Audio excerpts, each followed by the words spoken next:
Welcome to the Brew Coachman Show, where we discuss how to live your best life. Please like, share, and subscribe. Good evening. How are you doing? Welcome to the Brew Coachman Show.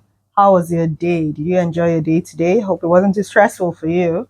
Well, I'm your hostess for the Brew Coachman Show. My name is B Moore, and with me this evening is my co-host, Coachman. Good. So it's nice to have you here with us today. We're going to continue from where we left off yesterday. Yesterday we spoke about how to discover your passion or bliss, passion and bliss, and then we spoke about the differences between passion and bliss and how you have to find a balance between them both, to be able to make life worth living and meaningful for you. So as promised, today we said we were going to speak more on yesterday's topics. Today we're going to be talking about how to attract what you want out of life. So now you've discovered what your passion is, you've discovered how to get into your flow state where nothing else matters to you, as in you're just, how do you say it, time is of no essence to you in your flow state. So you've discovered all of that. Today we're going to talk about how you attract what you want from life. What do you want out of life? First and foremost, what do you want out of life? Have you taken time to actually ask yourself that question? Good question. Or do you just go with the flow and wake up every morning and go where the wind takes you? Yeah, Coach, what do you want out of life? I want fulfillment, I want meaning, and above all, I want impact. I guess one of the I was thinking about it. Funny enough, you just mentioned that now, just a few minutes ago. I really want to have the courage to be what I was created to be. That's a tough one for me. But so you've taken time to find out exactly what you were created to be. Yes, I have. And it's not the conventional purpose. It's something so different. This was what we spoke about right from the beginning when we first started the show, about delving deep into yourself and getting to find out a bit more about yourself, so you understand where it is that you're coming from, and understanding where it is that you're coming from, you understand where it is that you are going. Right. So at least Coach has done some exercise on himself. He's given himself some time and he's, discovered who he is and what he was created to do in life. And so he knows what he wants out of life. Do you know what you want out of life, viewers? You should ask yourself that question. It's a very pertinent question. But yeah, so, okay, you've told yourself that this is what you want out of life. I know the first thing a lot of us would probably have gone to, if you asked that question, what do you want out of life? The first thing a lot of us would go to is money. Lots and lots of money. The mullah, but you know what they say, man, more money, more problems. Yeah. So before getting the money, there are other fundamentals that you should look to and make sure you have in place, so that the money doesn't get you while you're thinking that you are getting the money. Yeah. Because they're two different things. Yeah. Money has you, don't have it. Yes.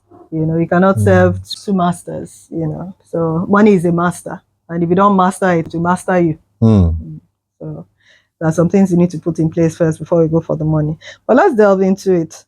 So let's see. I don't know if any of you have heard about the law of attraction. If there are a couple of you out there who have come across either the audio or the book itself. There's a book. It's written by Rhonda Barnes. It's titled The Secret. And in that book, both in the audio, the physical book, she talks about coming across something she referred to as the secret, which was basically talking about the law of attraction. You attract, how to attract what you want from the world, from nature, how to become what you want in your mind. And so because nature abhors a vacuum, right, you have already accepted the thought into your mind that this is who you are, living that, even though you are not seeing it physically. And nature now brings it to you because nature abhors a vacuum. True. And when I listened to a part of that message, what came to mind too was how the Bible says you should exercise your faith, right? Faith is the essence of things. Faith is the, how does the Bible put it again? Faith is the essence of things not seen. The evidence of things not seen. The evidence of things not seen. Yes. The essence of things hoped for. The evidence of things not seen. So you haven't seen this, but you're already acting as if you have seen it. God is a God that calleth those things that are not. As though they were. So for me, it kind of like matched with what I'd read in the Bible. You know, show your faith. Say to this mountain, move, and it will be cast into the sea. If you have just a minute amount of faith, mustard seed faith. Exactly. So it's basically like it sounded like the same thing to me. You know, she was just saying it in another way. So the first thing that you need to think about when you're talking about attracting what you want from life is your mindset. True talk. What sort of mindsets are you exhibiting? Are you exhibiting the mindset that shows lack, you know, abundance, or abundance? Are you exhibiting the abundance mindset or the scarcity mindset? That's a good one. I like that. You know, so That's a good one. In our country today, going by the circumstances around us, for the majority of people, you know, out there, it's very easy to let yourself be sucked into exhibiting the scarcity mindset. You know, if you didn't, they didn't. So, you know, and you know, I read somewhere that basically what you tell your mind is what your mind believes to be true. Whether it's true or false. Whether it's true or false. You know, so if you tell your mind that you are rich, your mind starts, you tell it often enough, your mind develops that mentality that you are rich. And so it starts thinking like you are rich. And slowly over time, you know, your habits start changing little by little. And nature abhors a vacuum. And so nature will slowly give you what it is that it's seen that you are exhibiting. You know, so they say if you tell your mind I can do it and you tell your mind I can't do it, you are right. Right, so it depends on you, really. You know, so one of the first things that you need to tackle, and for me I think that's like one of the hardest things to do, to change your mindset. Because, you know, like I discuss with Coach often, he talks about the mental conditioning that we receive right from when you're a child. The Bible says, train up a child in the way that he should grow, and when he goes, he will never depart from it. The Bible, God knew what he was talking about then. If you, you were just telling me yesterday about an elephant, that if you tie a stick to the snout of an elephant from when it's a baby elephant, you know, and it tries to pull away, it's the same thing too I've seen with a horse. You tie a horse from when it's a pony to a piece of stick, you know, a tiny stick. It tries, it can't move. You do it over and over time. When it's fully grown, you will tie that same piece of stick, you know, you will anchor it to that same piece of stick. And it will, because of the fact that it's been conditioned to believe that he cannot move from that place, he will stay right there, the way he did when it was a pony, the way the elephant did when he was a baby elephant. So it's the same thing with us. So a lot of us have been conditioned mentally with the wrong mindset. Right. I read a little of this Robert Kiyosaki's book, Rich Dad, Poor Dad. And he spoke about how, you know, he had some negative mindsets about money, you know, growing up with his poor dad, that his rich dad helped him to get rid of, you know, and then he now developed another type of abundance mindset while growing up with his rich dad. A lot of us, without knowing, have had some kind of conditioning from our childhood regarding money, for instance. Right. It's you growing up in your household and you telling your mom or your dad, oh, dad, I want to buy this thing. And saying, look, I don't have the money for that. Money is hard to come by. Do you think money grows in trees? All of those things, somehow or the other, sunk into our subconscious for a lot of us. And so a lot of us feel that money is difficult to come by. True. If you haven't suffered, if you haven't, you know, if you haven't sweated, if you haven't strived, you cannot, struggled. You don't feel that you deserve to have money. And even though we know these days, thanks to IT and all of that, that it's a bit different now. There are people who wake up in the morning and just take their computer in their pajamas and make money. Dollars. With AC blowing them, stressless. No shower, no breakfast. So even though a lot of us actually know that happens now, it's still a struggle for some of us to be able to wrap our heads around the fact that we can make money that easily. Yeah. We hear about it, but do we really believe it? So it's going to take a mindset shift. A paradigm shift. Yes, to be able to change that notion and to be able to change the way we view money. True. And that is something that you have to do individually on your own. And it is a painstaking, you know, it's something that you take time and it will take things out of you. You have to focus, really. You have to be deliberate about it to be able to, you know, get it done. So part of how you can do that is by one of the ways you can do that, I think, is by daily affirmation. Your mindset tells you that it's hard to make money. You tell yourself that, well, money is not that hard to make. I can do it. I can actually make money. I can find ways to make money. And, people will tell you that if you tell your mind, like we spoke about, you tell your mind something often enough, it starts to believe it. So that's you deliberately putting positive thoughts to, remove the negative thoughts you've had in your mind over time. True. Yeah? Coach, what do you agree with this thought? Well, you know what they say, where the mind goes, the man follows. Conquer mind, you conquer everything. Yeah. And Bishop Oyedepo tells us that you have to picture the future you want to feature in. So what's your mental image, really? That's what this is all about. What's your mental? Because you attract what you have a mental image. The mind works with images. This brings to mind the concept of a vision board. People talk about that. A vision board is basically you putting up your dreams, your visions and all of that for life on a board. As in, it could be something as simple as like, okay, I want to drive this car. I want to drive this Bentley. This color of Bentley, this particular brand with these features, and then you go. You don't have it yet, right? But you go, you take a picture, you see a picture of it on the net. You print out that picture. You place it on where your vision board, where you can see it every day. If it's possible for you to go to a car lot, where you can actually see the car, you go there, you look at the car, you sit in the car, you breathe in the smell of the car. It all makes it very real to you. You see the house you want to put. So a vision board is basically taking all of those things that you want and then putting it somewhere where you can see, physically. It feeds your mind. Yes. So it makes those things appear more real to you, to the point where you start believing that you actually could get them. I read somewhere as in that Jim Carrey, when he was still poor, when he hadn't made it as an actor, a big actor, he wrote himself a check for $10 million. And, he addressed it to himself and said, for acting services rendered. And he eventually landed a role in, there's a movie then, Dumb and Dumber, and it was for $10 million. So he envisioned what he wanted, and then he physically wrote it, and I'm sure he probably would have pasted that check somewhere that he could see on a daily basis to remind him that this could be possible. Anything is possible. And he worked towards it. Right. So I think for me, what a vision board will do for you is the vision board is a faith, right? But seeing that vision board every day pushes you to now put in the work. Yes. Faith without works is dead. So vision without planning and a goal towards it is basically you just dreaming. True talk. So I think, that's the power of the vision board. Seeing it every day makes you want to. Faith comes by hearing. Yes. And then you start thinking of how you can plan towards getting that thing. And when there's a will, there's a way. Exactly. So the vision board feeds that will and then makes you think of devising a way.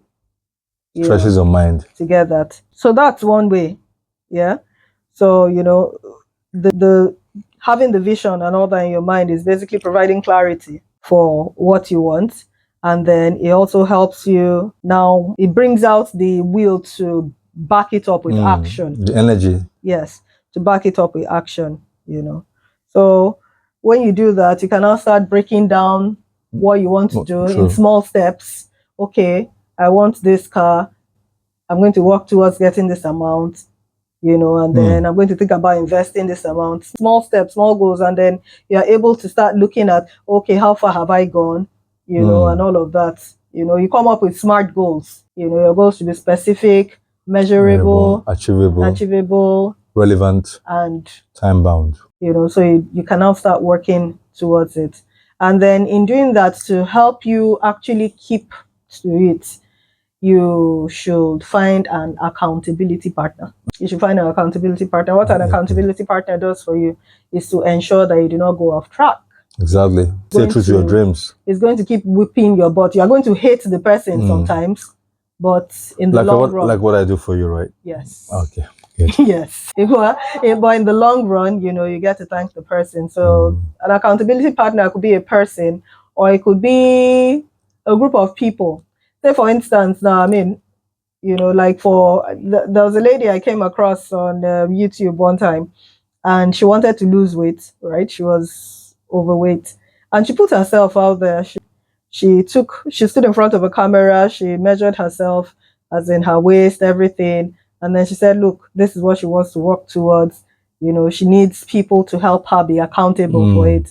And like every week, you know, she was putting up, because people would chat her on her channel since she had put that up. People would chat her, and the comments were flooding in, and so she had to keep doing that. And eventually she did lose the desired weight. Wow. And there was a huge difference between her before and her after. That's amazing. It wasn't easy, you know, but because of the fact that she had people who were offer, you said you were going to, she was able to achieve her goal.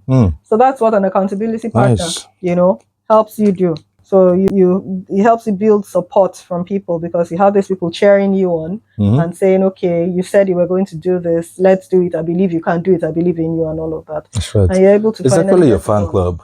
Yes, somewhat. Your fan club, yeah. You know, though, like I said, sometimes you might hate them for it, but you know. And then another thing would be to find people who mentors. People you can learn from, people who are already living the life you want to live. Exactly.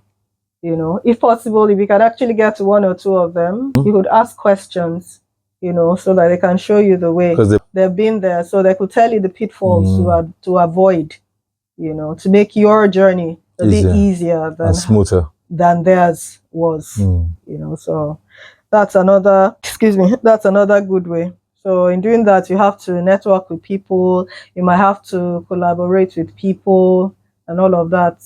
The key thing, what you're looking at, the goal is to get what you want, right? To attract what you want. So in dealing with people who have already been there, who have already gotten what you want, you're also attracting what you want towards yourself, you know. So all of this all help you. And then, you remember yesterday we spoke about passion, right? So you have a passion for this, and that passion is pushing you to now attract what you want. You are passionate about what you want, and so you have your passion on one hand that is spurring you to go for what it is that you want, and then, you know, you're able to attract what you want to yourself. True talk. Well, what I think it is that when you say attract, the word that comes to me is magnet. Yes. Magnetizing what you want, yeah. But what is a magnet? It's your mindset. Now, mindset is not just a mindset. It's a way of life. It's a lifestyle. Yeah. It's a lifestyle you've programmed and formatted into yourself. So you see yourself gathering various information that will help you attract what you want from life. You see yourself reading a few things, reading things on the street daily that apply to that mindset. It's called the law of synchronicity. You're garnering and gleaning information. You see yourself listening to music that appeals, the lyrics will speak to you. You're opened. You see yourself talking to people who have the same features or vision like you do. So you begin to build your community that you attract to yourself. So what I tell people, the most important work in attraction is you. Are you a magnet? How strong is your mind? How attractive is your mind? Are you serious enough? Would you go the extra mile? How hungry are you? One of our mentors, Les Brown, says you got to be hungry. Hungry means you've got to be so hungry that you want to attract what you want. Whatever it takes, you put in the work, you put in the energy, you put in the sacrifice, you put in, above all, you put in the discipline. It's very important. So the real question is not whether it's out there. It's out there. But are you worthy of it? And it's funny, you know, you talked about mindset. It's funny how the mind works. Exactly. Because when you have a mental image of what it is that you want in your mind, it's funny how things just start working to make you see more of that thing. Exactly. It's like you wanting to, we spoke about a car now, you know, it's like you wanting to buy a specific kind of car. You may not have noticed before that, okay, there are quite a number of people who have that kind of car. But because of the fact that you have a picture of what it is that you want, you are passionate about it, you are thinking about it all of the time. It was like when I wanted to buy my car then, you know, I was so excited, as in I would go online, I would be looking at pictures of this kind of car, you know, this is it already. I was so excited about it. Was it a Mercedes? No, it wasn't a Mercedes. Okay, all right. We haven't, that's maybe like, you know, in the future. Okay. You know. But anyways, what I started noticing was that I'll be walking down the road and I'll start seeing the car. This car. Lots of people have this car. I didn't notice it before. But because I was now focused on that image, I started seeing it. So that's what focus does for you too. And that's what passion, because for me, this was a combination of, you know, a yearning for what I wanted, a deep desire, which is basically a passion, you know, for that car. that I wanted. And then because I was working actively towards like trying to get it, so there was focus there. And so I was invariably attracting it towards me. And so I started seeing it everywhere. Until you saw it in your compound. Exact, bam. Until I saw it in my compound, really, So that's what passion does for you. That's what focus does for you. That's what attraction does for you. And, getting the right people to support you, support their dreams. Yes. Back up and network. That's why I call it. Exactly. So it all works together for your good. So that's it tonight, folks. I hope you enjoyed our discussion this night. If you have questions about what we spoke about today or yesterday or about the topic generally, please let us know. Send us a comment, and then we will respond as much as we can to you. Remember, we love to hear from you. We love to grow with you. So thank you for hanging out with us tonight, folks. We hope that you have a lovely night ahead. Good night. Good night, folks. See you next time. Bye, guys. Thank you for watching the Brew Coachman Show. Don't forget to like, share, and subscribe. Join us next time for another exciting episode.